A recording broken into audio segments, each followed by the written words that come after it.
Let us now start with the first group of the fundamental right, that is the right to equality, right from the Article 14 to Article 18. We are looking at the Article 14, which states that state shall not deny to any person equality before the law or equal protection of the laws within the territory of India.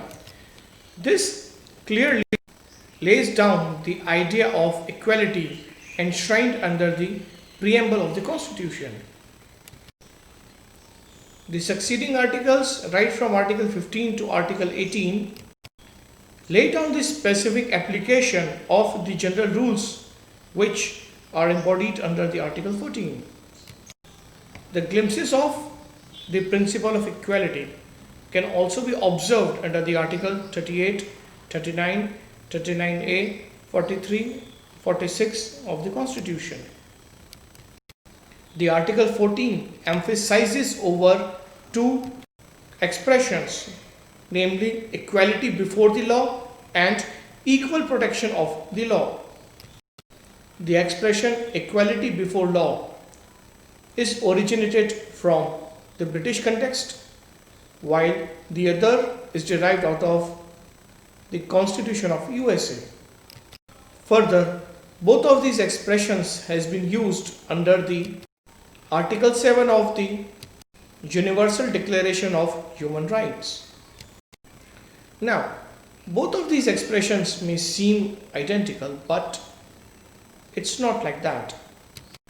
The term equality before the law emphasizes the absence of any special privilege in favor of any individual and the equal subject of all classes to the ordinary law, while the equal protection of law is a positive concept implying equality of treatment in equal circumstances. But in both of these terms, equality of status as well as the equal justice remains the same. Here, the concept of equality does not gives the condition of an absolute equality, which of course physically is not possible to achieve. According to Dr. Jennings, equality before the law means that among equals, the law should be equal and should be equally administrative. That like should be treated like. The right to sue and to be sued, to prosecute and to be prosecuted for the same kind of action should be the same for all citizens of full age and understanding without the distinction of race, religion, wealth, social status or political influence. According to Dacey, the guarantee of equality before the law is what is the rule of the law. In simple word, it means no one is above the law and every person, whatever be his rank, condition, is subject to the jurisdiction of the ordinary courts. The rule of law embodied under the Article 14 is a basic feature of the Indian Constitution and hence cannot be destroyed or altered even by the amendment to the Constitution under the Article 368. As stated before, the rule of equality or the rule of law is not an absolute rule, but there are certain exceptions to it. Like the first, the equality before law does not mean that the power of a private citizen are the same as the power of a public official. In simple word, it means that a police officer who has the power to arrest, while as a general rule, not in circumstances, no private person has this power. Secondly, the rule of law does not prevent this certain class of people to be subject to special rules. So thus, for an example, the member of armed forces are to be controlled by the military laws. Thirdly, the executive bodies, ministers, are given wide discretionary powers by the statutes. So the executive may be allowed to act as he thinks fit, which can be vague if we look in the recent scenarios. Fourthly, certain number of people are governed by special rules owing to their professions like the lawyers, doctors, etc. So we can conclude that the Article 14 permits the classification but prohibits the class legislation. Or in simple words, reasonable classification can be entertained under the Article 14. And such differentia must be rational. Next, before moving further, let us also give a brief notion of the doctrine of legitimate exception. According to this doctrine, the decision makers can normally be compelled to give effect to his representation in regard to the exception based on the previous practice or past conduct, unless some overriding public interest comes in the way.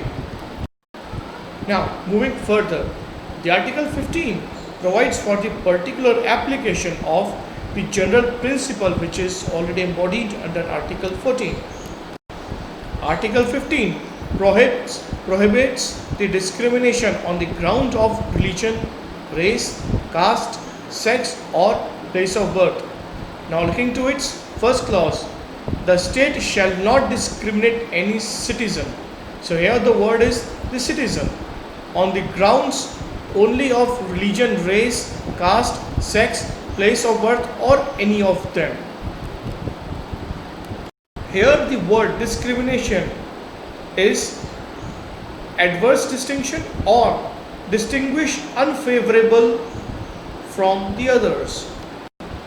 Next, the subclause 2 of the Article 15 lays down, no citizen shall on ground of religion, race, caste, sex, place of birth, or any of them be subject to disability, liability, restriction, or conditions with regard to access to shops, public restaurant, hotels, place of public entertainment, usage of wells, tanks, places of public resorts like public parks, public ways, ferries, buses, maintained wholly or partly out of the state funds and dedicated to the use of general public.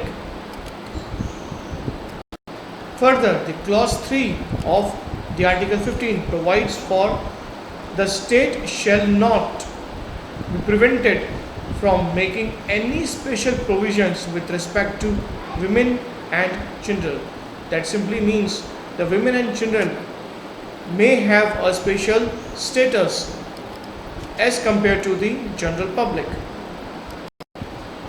The fourth clause of Article 15, along with the clause 2 of the Article 29, nothing shall prevent the state from making special provisions for the advancement of socially and educationally backward classes of citizens or for the scheduled caste and the scheduled tribes. The very well known case, the Mandal Commission case, that is the Indira Sahni versus the Union of India, AIR 1993, it was held that the sub-classification of backward classes into more backward or backward classes for the purpose of Article 16, Clause 4 can be done for the matter of reservation. Further, the Clause 5th of the Article 15 enables the state to make provisions for reservation of the categories like socially and educationally backward class of the citizen or of scheduled caste or scheduled tribes.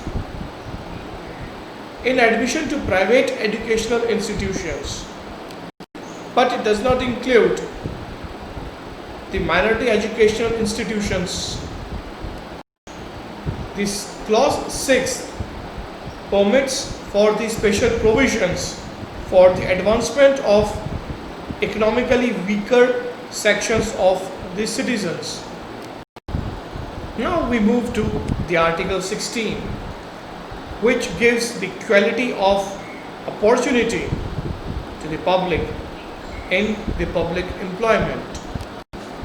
The clause 1 of the Article 16 guarantees equality of opportunity for all its citizens in the matter of employment, appointment to any post under the state, while the clause 2 says that no citizen shall, on ground only of religion, race, caste, sex, descent, place of birth, residence, or any of them, make him ineligible or discriminated against in respect of any employment or office under the state.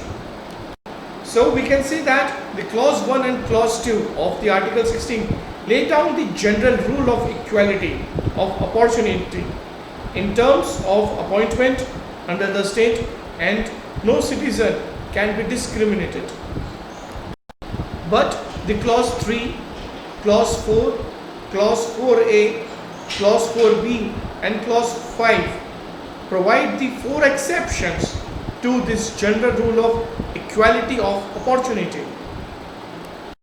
The clause 3 of the Article 16 empowers the Parliament to make law prescribing in regards to a class or class of employment or appointment under the office of government or any local or other authority within the state or union territory as to the residents within the territory or the state prior to such appointment. Clause 4 enables the state to make provisions for the reservation for the post in government jobs in the favor of any backward class of citizen. Clause 4 capital A empowers the state to make provision of reservation in the matters of promotion for SCs and STs, while clause 4 capital B provides for the provision of the backlog vacancies. Further, the clause 5th saves the law from the operation of clause 1 and 2 of the Article 16 that incumbent of any office of a religious qualification for appointment can be considered. Further, the clause 6 of the Article 16 provides for the 10% reservation for the post of economically weaker section of citizens in addition to the existing reservation in each category. Moving further to Article 17, which abolishes untouchability and forbids its practice in any form. The term untouchability, however, is not defined under the Constitution, but the Mysore High Court held in that the term is not to be understood in its literal or grammatical sense, but to be understood as a practice as it had developed historically in this country. As held in Devarda versus Padmana, AIR 1958. Article 18, which prohibits the state to confer titles to anybody, whether a citizen or a non-citizen. Exceptions to it are the military and the academic distinctions. The conferment of titles like Bharat Ratna, Padma Bhushan, Padma Shri are not prohibited under the Article 18 as they merely denote the state recognition for a good work of a citizen under the various fields of activities. The Article 18 is merely directory nature and no penalty has been prescribed for the infringement of the above prohibition.